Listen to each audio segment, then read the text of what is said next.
I was 28 years old when my entire life shattered over roasted chicken and mashed potatoes. It was supposed to be just another Sunday dinner at my parents' estate in Connecticut. The kind we'd been having every week since I could remember. My older brother Marcus was there with his wife Jennifer. My younger sister Claire had driven up from the city, and I'd brought my fiancé David, who was nervously adjusting his tie because he still wasn't used to the formality of these gatherings. My father sat at the head of the mahogany table that had been in our family for 3 generations.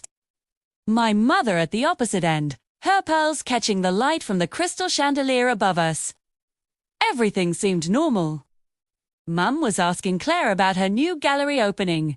Marcus was bragging about his latest deal at the investment firm. And Dad was doing what he always did, listening with that slight smile that never quite reached his eyes. He was a man of few words. My father, Richard Morrison. Self-made real estate mogul, philanthropist, member of every important board in the state. He'd built his empire from nothing. Or so the story went. A poor kid from Iowa who'd made it big in New York. We were his legacy, he'd always told us. Everything he'd built was for us. That's why when he cleared his throat and tapped his wineglass with his knife, we all fell silent immediately. Dad didn't do that unless he had something important to say. My heart started beating faster. Was he sick? Was something wrong with the business? I glanced at Marcus, who looked equally concerned. Claire put down her fork. Even Mum seemed surprised, her hand frozen halfway to her mouth. I have an announcement to make, Dad said, his voice steady but somehow different. Heavier. There's something I should have told you all a long time ago. Something that affects this family, our legacy. Particularly the estate planning I've been working on with the lawyers. He paused, and in that pause, I felt the temperature in the room drop. My mother's face had gone completely pale. She knew something. Whatever was coming, she knew. I need you all to understand that I made certain choices before I met your mother. Choices that had consequences I couldn't ignore. Me too, even though I tried for many years. David squeezed my hand under the table. Marcus leaned forward, his jaw tight. Claire looked like she might cry, though nothing had even been said yet. And me? I felt like I was watching this scene from outside my body, like I was floating near the ceiling, looking down at this perfect family dinner that was about to become something else entirely, something irreversible. There's one more heir, Dad finally said. The words hung in the air like smoke. I have another child, a daughter. Her name is Amanda. She's 32 years old, and she's been trying to contact me for the past 2 years. I've been meeting with her, getting to know her, and I've decided she deserves her share of what I've built. She deserves to know her family. She deserves to be here. The silence that followed was deafening. Then my mother stood up so fast, her chair fell backward, crashing against the hardwood floor. The sound snapped us all back to reality. Claire started crying. Marcus started yelling. Something about lawyers and blood tests and how could he do this to us? But I just sat there, frozen, staring at my father's face, trying to recognize the man I'd known my entire life in this stranger who'd just blown our world apart. And in that moment, I realized something that would haunt me for months to come. This wasn't just about money or inheritance. This was about every story I'd ever been told about who we were, where we came from, and what family meant. Every single one of those stories had just been revealed as incomplete at best, lies at worst. Third, the week after that dinner was a blur of accusations, crying, and lawyer consultations. Marcus immediately called his attorney and started talking about contesting any changes to the will. Claire stopped speaking to Dad entirely, refusing to answer his calls and blocking his number. Ma moved into the guest house on the property, a move she claimed was temporary, but that everyone knew was the beginning of something more permanent. And me. I became obsessed with finding out everything I could about this Amanda person who had appeared out of nowhere to claim a piece of my family. I hired a private investigator.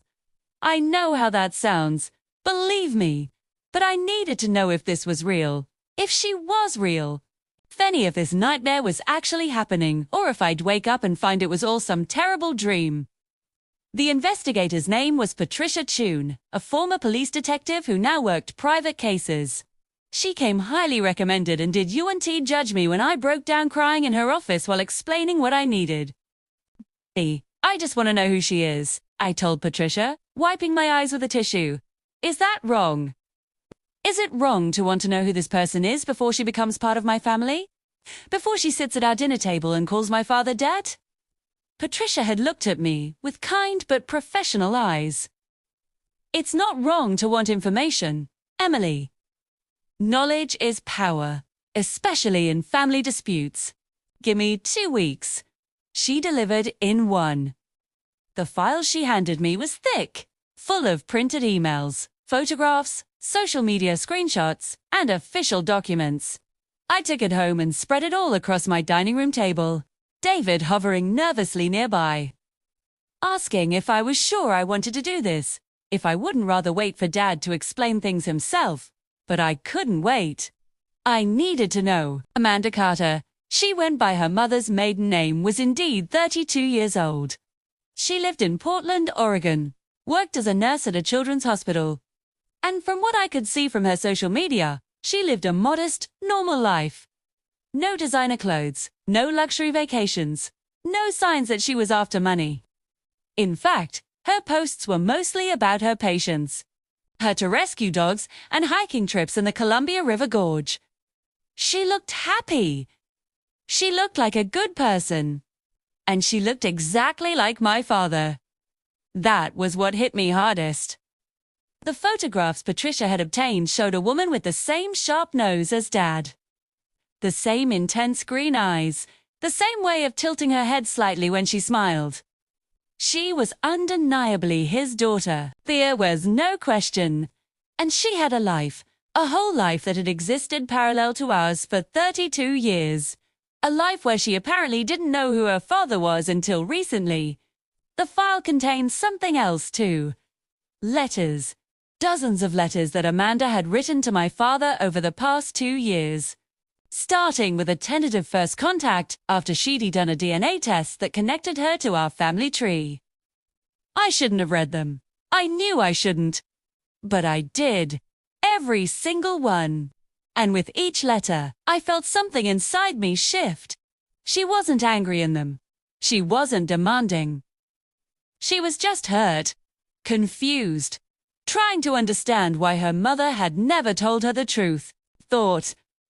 Why her father, our father, had never been part of her life. I don't want anything from you except to know where I come from, one letter said. I just want to understand who I am. B. I didn't tell anyone about the investigation. Not Marcus, not Claire, not even David, though he knew something was eating at me. I kept Amanda's file locked in my desk drawer and found myself pulling it out late at night. Studying her face, reading her letters, trying to reconcile this stranger with the catastrophe she'd caused in our family. Because it was a catastrophe. My parents, who I'd never heard argue in 28 years, were now separated. Marcus had become bitter and angry, constantly ranting about gold diggers and con artists. Claire had started drinking too much, showing up to work late, letting her life fall apart because the foundation of our family had cracked. And Dad had become unreachable. He'd moved into his downtown office apartment and was conducting his life from there, communicating with us only through his assistant. He'd sent each of us a letter, an actual handwritten letter, which was so unlike him it was almost laughable, explaining that he needed time, that he was working things out, that he loved us, and this didn't change anything between us. But it changed everything. How could it not? 3 weeks after the dinner, I got a call from Dad's lawyer, Gerald Fitzpatrick, asking me to come to his office. Not all of us, just me. I didn't tell Marcus or Claire. Something told me this was important, that it was meant to be private. Gerald's office was in one of those old buildings in Manhattan, where the elevators still have operators and the hallways smell like furniture, polish, and old money. He greeted me at the door of his conference room, looking grave. "Your father asked me to speak with you specifically, Emily," Gerald said, gesturing to a leather chair. "He thinks you'll understand. That you'll listen. You'll understand." "What?" I asked, my voice sharper than I intended. "Understand that he lied to us our entire lives. Understand that he had a whole other child that he abandoned." Gerald held up his hands. "I'm just the messenger here. But I think you need to hear the full story before you make judgments. Your father isn't the villain you think he is. The situation is far more complicated than what he explained at that dinner." He slid a folder across the mahogany table. "Not Amanda's story this time, but the other side. My father's side. And what I read in that folder made my hands shake. My father hadn't abandoned Amanda. He hadn't even known she existed until 2 years ago. Her mother, a woman named Sharon Carter, who had dated my father briefly before he met my mother, had gotten pregnant but never told him. She'd moved across the country, raised Amanda alone, and only revealed the truth on her deathbed, giving Amanda the information she needed to find her biological father, Cher. Your father was 23 years old when Amanda was conceived," Gerald explained.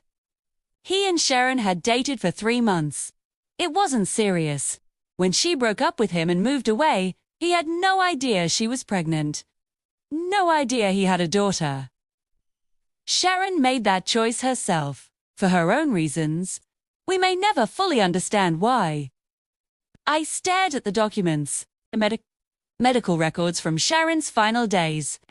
A letter she'd written to Amanda, explaining her decision, apologizing for keeping the secret, a DNA test confirming paternity, and dozens of photographs from Amanda's childhood, birthday parties and school plays and graduations. All the moments my father had missed, not because he chose to, but because he didn't know they were happening. So, why did he act so guilty at dinner? I asked. Why did Mum react like she'd been betrayed? Gerald's expression became even more somber. Because your mother did know. Not the entire time, but for the past 2 years. From the moment Amanda first contacted your father, and she asked him not to tell you kids. She was afraid of exactly what happened, that it would tear the family apart. Oils. I left Gerald's office in a daze, clutching the folder to my chest like it might somehow provide answers to questions I didn't even know how to ask. My father wasn't the monster I'd started to believe he was, but my mother, the woman who taught me about honesty and integrity, had asked him to lie, to hide, to pretend Amanda didn't exist. Jet, the woman who had preached family values at every opportunity, had wanted to exclude someone from our family, just because her existence was inconvenient, complicated, messy. I drove to my parents' estate without calling ahead. The house looked different now, like it had aged 10 years in 3 weeks. The gardens weren't as pristine. Dear, were leaves on the driveway that hadn't been swept. The guest house windows glowed with light. Mum was home. I parked and sat in my car for 10 minutes, trying to decide what to say, how to say it, whether I even had the right to confront her. But anger won out over uncertainty. I got out of the car and walked to the guest house door, my hand shaking as I knocked. Mum opened it, wearing a silk robe and holding a glass of red wine. She looked older too, tired in a way I'd never seen before. Her hair wasn't perfectly styled. She wasn't wearing makeup. This was a version of Eleanor Morrison that I didn't recognize, and somehow that made me even angrier. She'd always been so controlled, so perfect, so unshakable. Now she was just human, flawed, capable of fear and selfishness like anyone else. "Emily," she said, her voice flat. I suppose you've talked to Gerald. Durr, you knew, I said, pushing past her into the small living room. You knew for 2 years and you made Dad lie to us. You made him pretend she didn't exist. Ma closed the door and sighed, setting down her wineglass. I made him. Your father is a grown man, Emily. He made his own choices, but you asked him to hide it. You asked him to keep Amanda a secret. Yes, she said simply, sitting down on the couch. Yes, I did, because I knew what would happen. I knew it would destroy everything we'd built. And I was right, wasn't I? Look at us now. Marcus won't speak to his father. Claire is falling apart. You're here yelling at me. The family is broken.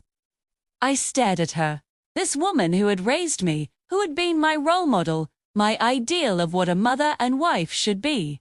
You were willing to let someone stay hidden, to never know her family, just to keep things comfortable for us. She's your husband's daughter. Doesn't that mean anything to you? She's a stranger, Mum said, her voice rising. A stranger who appeared out of nowhere and turned our lives upside down. I don't owe her anything, Emily.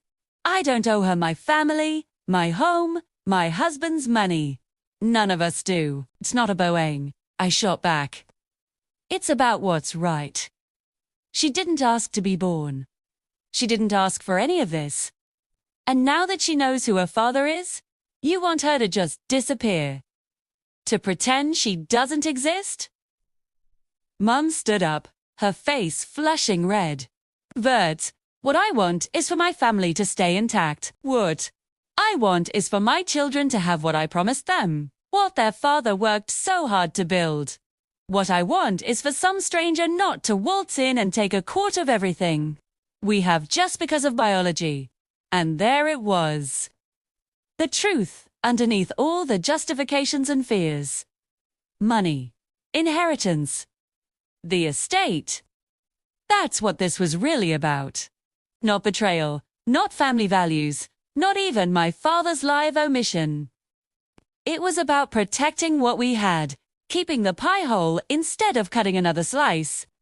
My mother, who had never worked a day in her life but enjoyed every benefit of my father's success, was terrified of having less. You're unbelievable, I whispered. Hooray. You're actually more concerned about money than about doing the right thing. Mum's eyes turned cold.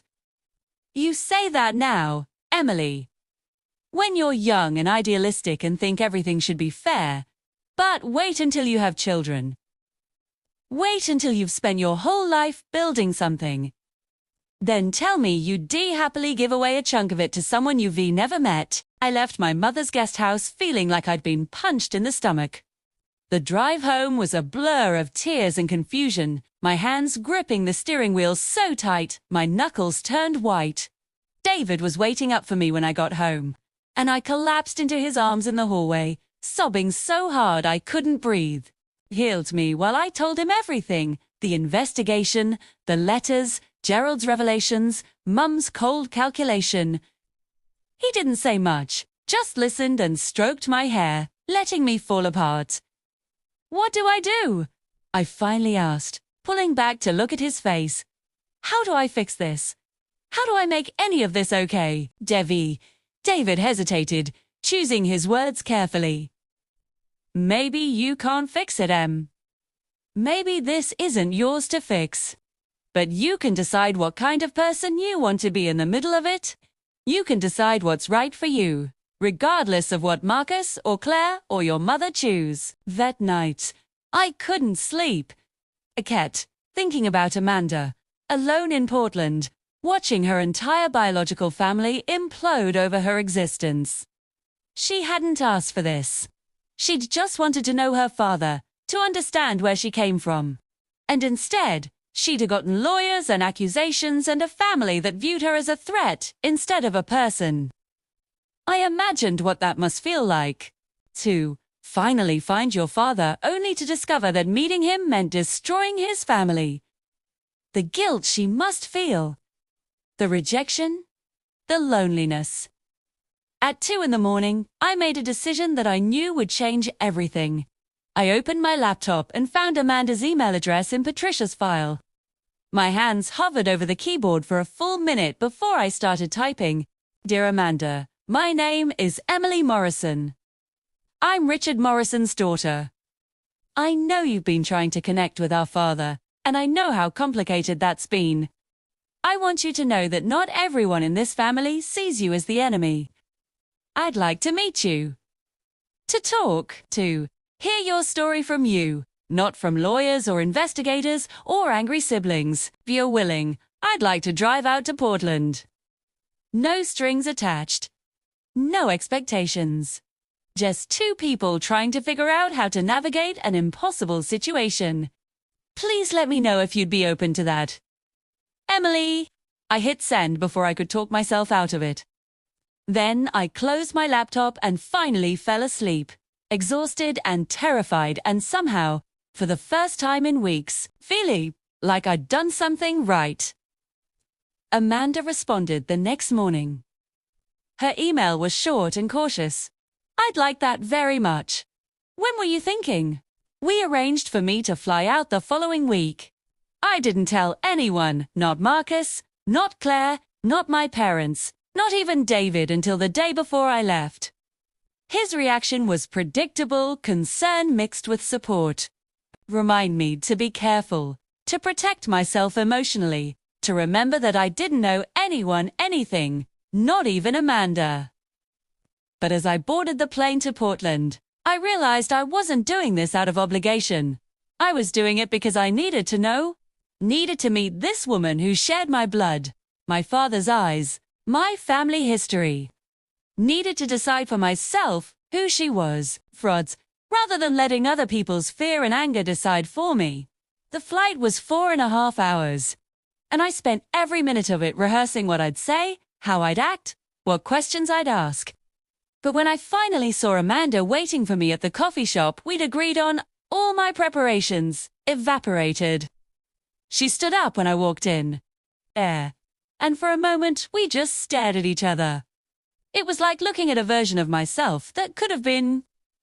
If different choices had been made, if different paths had been taken. She had Dad's features softened into something feminine, the same way I did, the same way Claire did. She was wearing scrub she'd come straight from work, and she looked nervous and hopeful and scared all at once. Amelie, she said, her voice soft. Amanda, I replied. And then, without thinking, I hugged her. She stiffened in surprise before hugging me back, and I felt her start to cry against my shoulder. We stood there in that coffee shop, 2 strangers who were also sisters, holding each other while the world continued around us. We talked for 4 hours straight that first day, long enough that the coffee shop staff started giving us looks and we had to move to a nearby restaurant. Then to a park bench as the sun began to set over Portland. Amanda told me everything about growing up with just her mother, about the confusion she'd felt when other kids had fathers and she didn't. It's about the story her mother had told her that her dad had died before she was born. She'd believed that story until Sharon got sick, until the truth came spilling out in a hospital room 2.5 years ago. She made me promise not to reach out to him while she was alive, Amanda said, staring at her hands. She was so adamant about it. She said it would ruin his life, ruin his family. That I should just let it go. But I couldn't. After she died, I kept thinking about all the questions I'd never get to ask. Who was he? Did he know about me? Did he ever think about me? Did I have siblings? I listened, really listened, as she described the DNA test she'd taken out of curiosity, the shock of finding matches to the Morrison family tree, the months of internal debate before she'd finally sent that first letter to my father. She showed me copies of those letters on her phone, and they were exactly as I'd read them. Tentative, respectful, just wanting connection. Not money, Not revenge, just answers. When he finally responded and agreed to meet me, Amanda continued, I was so happy, I cried for hours. I thought maybe, just maybe, I could have a relationship with him. That I could finally know where I came from. But then I learned about his wife, about you and your siblings, and I realized what my existence meant. I realized I was destroying his family just by existing. You're not destroying anything, I said firmly. This situation is complicated and painful, but it's not your fault. You didn't create it. Your mother and my father created it, even if they didn't mean to. Even if it was just bad timing and miscommunication and circumstances beyond anyone's control. Amanda looked at me with those green eyes our father sighs, and I saw the same pain I'd been feeling reflected back at me. Your mother hates me. Your brother and sister hate me. I've seen the lawyer's letters. I know they're trying to prove I'm lying, that I'm after money, that I'm some kind of con artist. And maybe they're right to suspect me. I am just some random nurse from Oregon who shows up, claiming to be part of your family. But you are part of our family, I said. The DNA doesn't lie. And from what I've learned, you're probably better than most of us. I told her then about my investigation. About Patricia Chan and the file. About reading her letters and learning her story. I apologized for invading her privacy, but she just laughed a sad, exhausted laugh. At least someone cared enough to look, she said. At least someone wanted to know who I actually am, instead of just what I represent. We exchanged phone numbers and promised to stay in touch. Before I flew back to Connecticut the next day, Amanda took me to the hospital where she worked and introduced me to some of her colleagues and patients. I watched her interact with sick children, saw how she made them laugh even when they were clearly in pain, saw the genuine kindness in her eyes, too. This wasn't someone who was trying to con anyone. This was someone who had dedicated her life to helping others, who lived modestly despite having a nursing degree that could have taken her anywhere. This was someone I was proud to call my sister. On the flight home, I made another decision. I was going to fight for Amanda, not for her inheritance that was between her and Dad and the lawyers, but for her place in our family. For her right to know her siblings, to have relationships with us, to not be treated like a threat or an outsider. I didn't know how I was going to convince Marcus or Claire or Mom, but I knew I had to try. 2. David picked me up from the airport and knew immediately that something had shifted. You like her? He said as we drove home. It wasn't a question. I nodded, feeling tears prick at my eyes again. She's amazing, David. She's kind and smart and she's been through so much. And we've all been treating her like she's the enemy when she's just someone who wanted to know her father. So, what are you going to do? He asked. I'm going to tell the truth, I said. I'm going to tell everyone what I learned. About Mum, knowing and hiding it. About Amanda's real story. About how wrong we've all been. 2. And then I'm going to let them decide what kind of people they want to be. I called a family meeting for that Sunday, the first one since the disastrous dinner. Getting everyone to agree was like pulling teeth, but eventually they all said yes, Marcus and Jennifer. Claire, even Mum and Dad, though they refused to be in the same room, so we had to schedule them for different times. I started with my siblings, gathering them in my living room, David there for moral support. Marcus was hostile from the start. If this is about accepting that woman into the family, you can save your breath. Emily. I've already told Dad that if he changes the will to include her, I'll contest it. Her name is Amanda, I said quietly. And you need to hear me out before you make any more threats. I told them everything. About the investigation, about the letters, about Sharon Carter's deathbed revelation, and Dad's complete ignorance of Amanda's existence until 2 years ago. I told them about Mum knowing and choosing to hide it, about the fear and selfishness that had driven that decision. And I told them about meeting Amanda, about who she really was versus who they'd imagined her to be. Claire cried. Marcus got angry, but a different kind of angry than before, angry at Mum instead of at Dad, angry at the situation instead of at Amanda. Jennifer, who'd been silent throughout, finally spoke up. "So let me get this straight," she said. "This woman didn't know Richard was her father until her mother died." She reached out respectfully, just wanting to connect. "Richard wanted to tell you all immediately. But Eleanor convinced him to wait. And now Eleanor is trying to frame this whole thing as Richard's betrayal, when she's the one who created most of the drama by forcing the secrecy." "That's exactly what happened," I confirmed. Marcus put his head in his hands. "Jesus Christ! This whole time I've been blaming Dad, and that woman Manda, when Mum is the one who made this into a catastrophe." "Day, I think we've all been looking for someone to blame," I said. "But this isn't really anyone's fault. It's just a terrible situation that happened because of choices people made 30 years ago. Choices that had consequences no one could have predicted. The question is, what do we do now? Do we push Amanda away and pretend she doesn't exist? Or do we accept that our family is bigger than we thought and find a way to make room for one more?" Claire wiped her eyes. "I want to meet her," she said softly. "I want to meet our sister."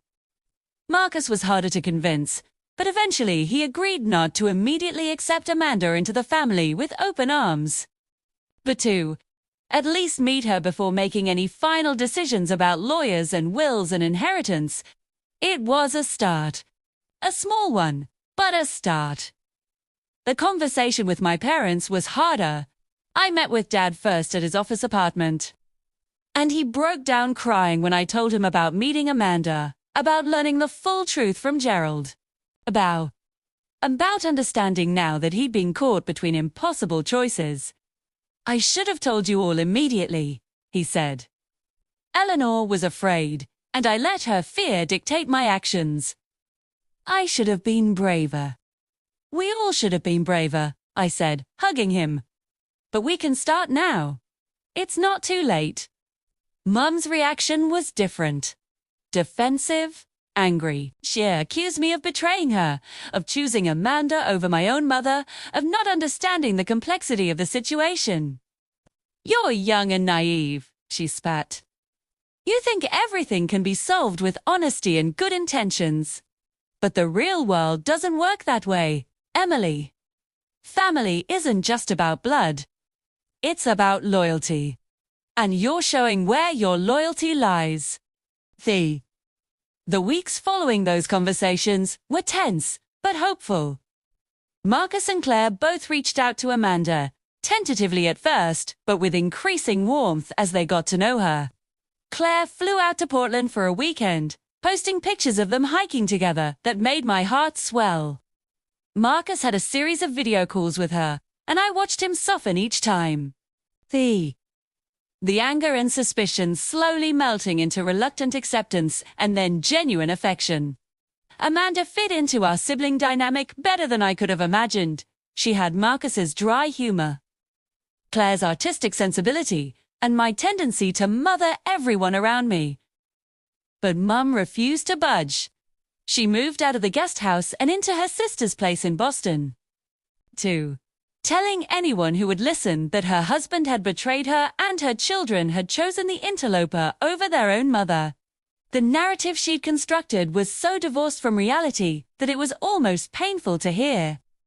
Dad tried to reach out to her multiple times, but she refused to speak to him.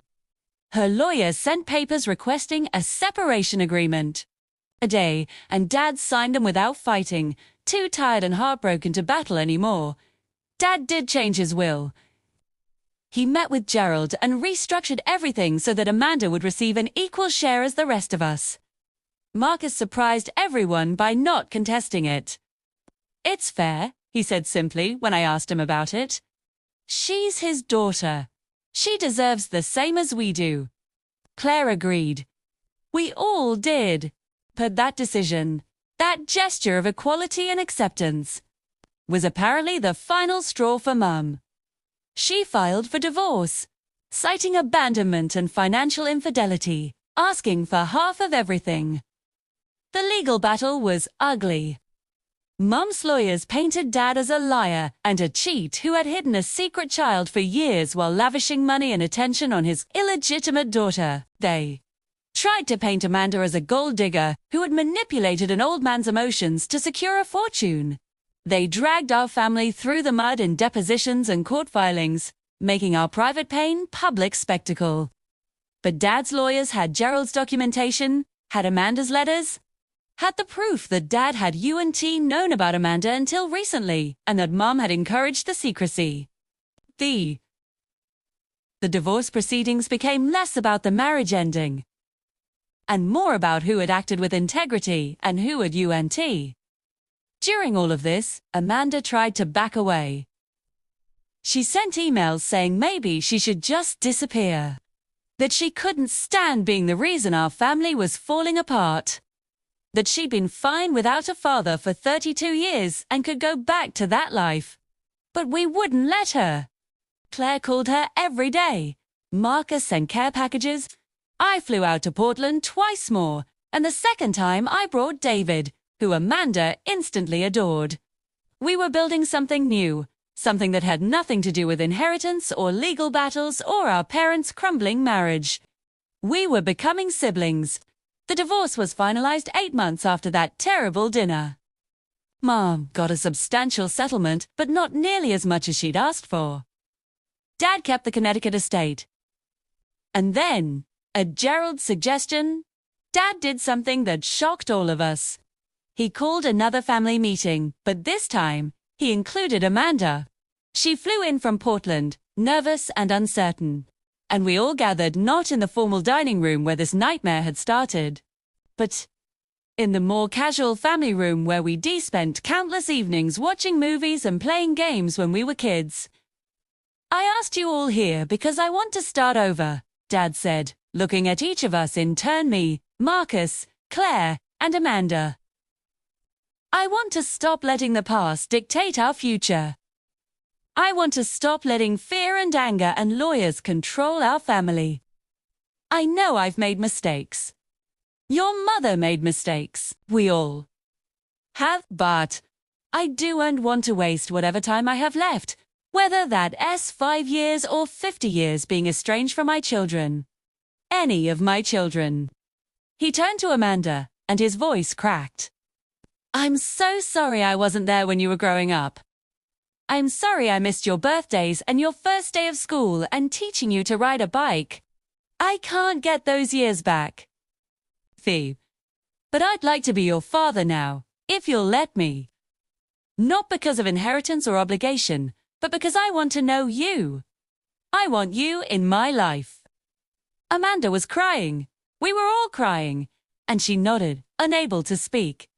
Dad hugged her, and then we all did. This tangle of siblings who had been strangers months ago and were now something like a family. It wasn't perfect. There was still awkwardness, still moments when the situation felt surreal or painful. But it was real. It was honest. It was a start. 2.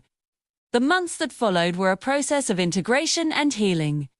Amanda started flying out to Connecticut once a month, and we began building traditions.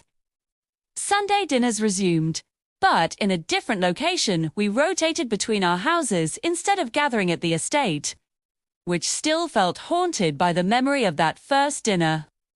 Claire organized sibling outings, just the 4 of us, where we got to know each other without the weight of our parents' drama hanging over us.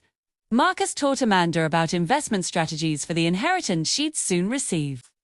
I helped her navigate the social dynamics of our extended family, warning her about which cousins were gossips and which aunts would ask inappropriate questions.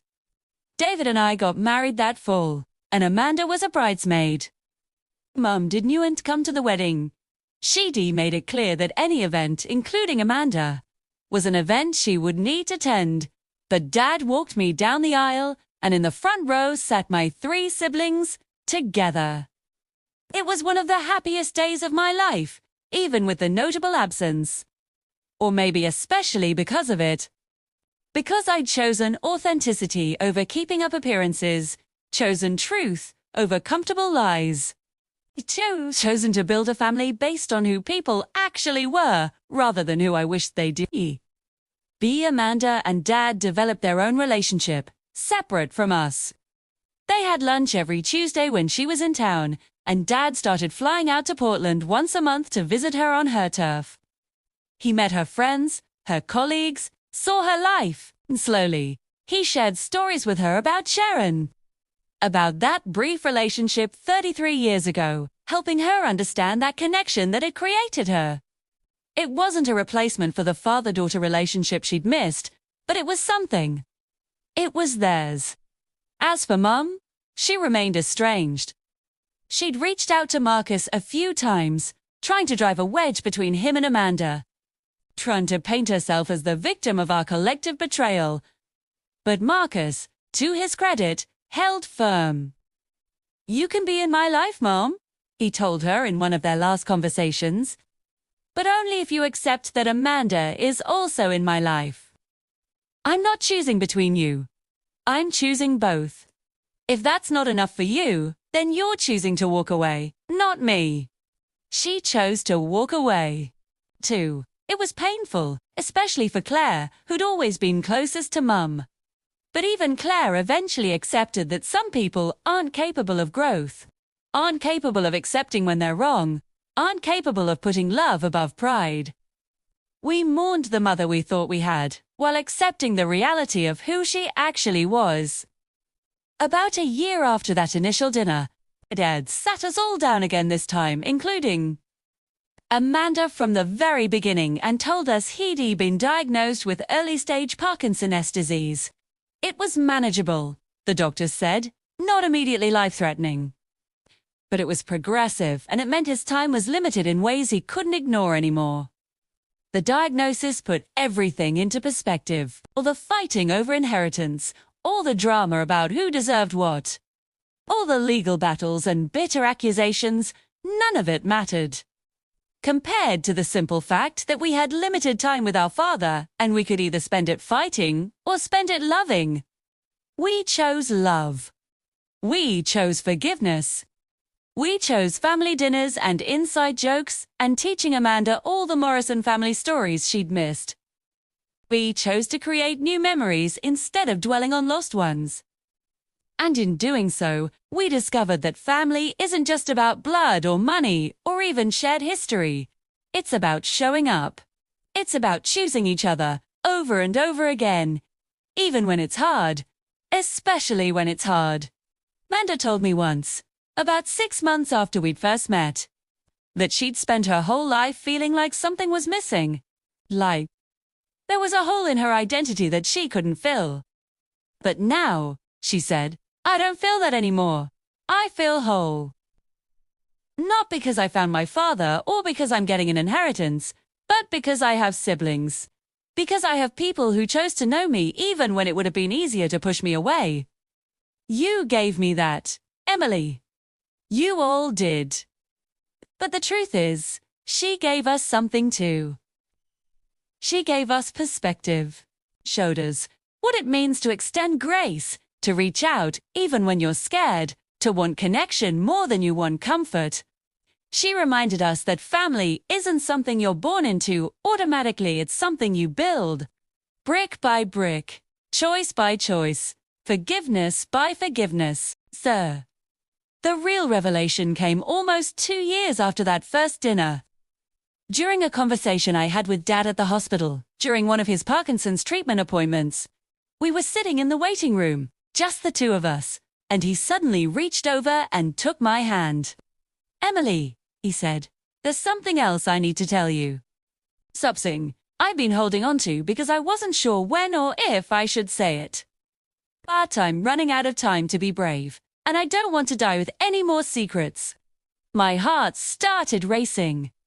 What now? What else could there possibly be? Dad, you're scaring me. What is it?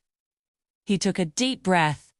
When your mother and I were first dating, before we got married, I told her about Sharon.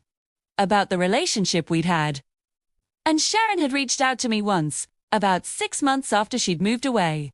She called me, and she started to say something about needing to talk about something important. But your mother answered the phone. I was in the shower. Lana told Sharon I'd moved on, that I was engaged, that she shouldn't call anymore. And then she never told me about the call. I felt my blood run cold. What are you saying? I'm saying that there's a possibility I can't prove it. But there's a possibility that Sharon was trying to tell me she was pregnant. But if your mother hadn't intercepted that call, I might have known about Amanda from the beginning. I might have been able to be part of her life. Sharon might not have carried that secret to her grave. The implications crashed over me like a wave. Mom hadn't just hidden Amanda's existence for 2 years. She might have been hiding it for 32 years. Shamata, and been the reason Amanda grew up without a father. The reason Sharon raised a child alone. The reason decades of relationship and connection had been lost. All because of one phone call, one interception, one choice to prioritize her own comfort and security over truth. Does Amanda know? I whispered. Dad shook his head. No, and I don't know if she should. It would destroy any remaining possibility of her having a relationship with Eleanor. It would make Eleanor into the villain of this story in a way she might not deserve. We do know for sure what Sharon was going to say. It might have been something completely unrelated. You don't think so? No, he admitted. I don't think so. The timing was right. Sharon would have known she was pregnant by then. And the way she disappeared so completely afterward, never tried to contact me again, it makes sense if she thought I'd rejected her. That I'd chosen Eleanor and wanted nothing to do with her. I sat with this information, feeling it rearrange everything I thought I knew about my family, about my mother, about the origins of this entire catastrophe. If what Dad suspected was true, then Mum wasn't just someone who'd made a mistake out of fear. She was someone who'd made a choice that had altered the course of multiple lives. And then spent decades protecting herself from the consequences of that choice. What are you going to do? I asked Dad. Nothing, he said. Slow, I'm going to take it to my grave, just like Sharon did. Because what good would it do now? It wouldn't give Amanda her childhood back. It wouldn't undo 32 years of absence. It would just add more pain to an already painful situation. Sometimes, Emily, the bravest thing you can do is choose not to seek revenge or vindication. Sometimes, you just have to let people live with their own choices and focus on building something better going forward. I understood what he was saying, but I also knew I couldn't keep this secret the way he had. Not from Amanda. She deserved to know the whole truth, even if it hurt, even if it complicated things further. So, 2 weeks later, when she flew in for one of her monthly visits, I told her everything. We sat in my living room, just the two of us, and I watched her face as I explained what Dad had told me. She was quiet for a long time after I finished. Then she said, "It doesn't change anything, does it? It doesn't bring my mother back. It doesn't give me the childhood I lost. It just means there's one more person to be angry at, and I'm so tired of being angry." You have every right to be angry, I said. Nati, she agreed. But what would that anger do, except poison me? Eleanor made her choice. She'll have to live with it. Me. I'm going to choose differently. I'm going to choose forgiveness, even when it's not deserved. Not for her sake, but for mine. Because I've finally found my family, and I'm not going to let someone else's decades-old mistakes steal my joy. Nat, more than anything else, showed me who Amanda really was. Not a victim. Not a villain. Not an interloper or a gold digger or any of the other things she'd been called. Just someone who'd been hurt and chose healing anyway. Someone who'd been rejected and chose love anyway. Someone who'd lost years with her family and chose to cherish the years she had left instead of mourning the years she'd lost. Say, In the end, this wasn't a story about inheritance or betrayal, or even family secrets. It was a story about choice. Mum chose security over truth, and she lost her family. Dad chose honesty over comfort, and he gained a daughter. I chose to investigate before judging, and I gained a sister. Marcus and Claire chose growth over bitterness, and they gained perspective. And Amanda chose forgiveness over anger, and she gained everything she'd been searching for. The estate was eventually divided equally among the four of us when Dad passed away 5 years later. By then, Amanda was as much a part of our family as any of us had ever been. She spoke at his funeral, talking about the gift of finding her father, even though their time together was brief. About the unexpected blessing of gaining siblings who became her best friends. Mum didn't attend the funeral. We heard later that she'd moved to Florida, married a retired surgeon, and told her new social circle that she had 3 children, not 4. Some people never change. Some people never learn. But some people do. And sometimes families break apart so they can be rebuilt, stronger, more honest, more authentic. Sometimes the worst thing that can happen becomes the catalyst for the best thing. Sometimes the announcement that changes everything is exactly what you needed, even though you never knew it. And sometimes the stranger who walks into your life and turns it upside down ends up being the person who teaches you what family really means. That Sunday dinner, the one where Dad announced there was one more heir, destroyed the family I thought I had. But it also built the family I actually needed. And given the choice between comfortable lies and difficult truths, I choose truth every time. Even when it hurts. Especially when it hurts. Because that's when it matters most.